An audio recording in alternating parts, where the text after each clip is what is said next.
Bawal ang anumang uri ng pangangampanya sa Huwebes at Biyernes Santo ngayong Semana Santa.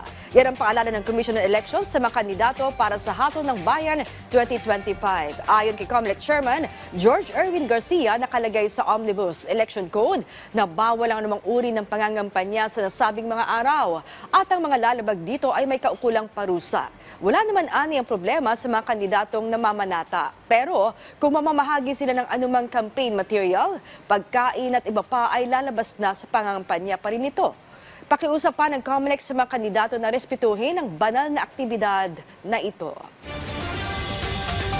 Ang pangangampanya sa mahal na araw, lalo na po ang Huwebes Santo at Biyernes Santo.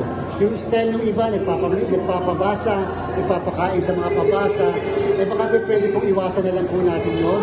Kasi yan po yung makukonsider na pangangampanya pa rin. Irespeto po sana natin ang isang napaka-solemn na religious activity.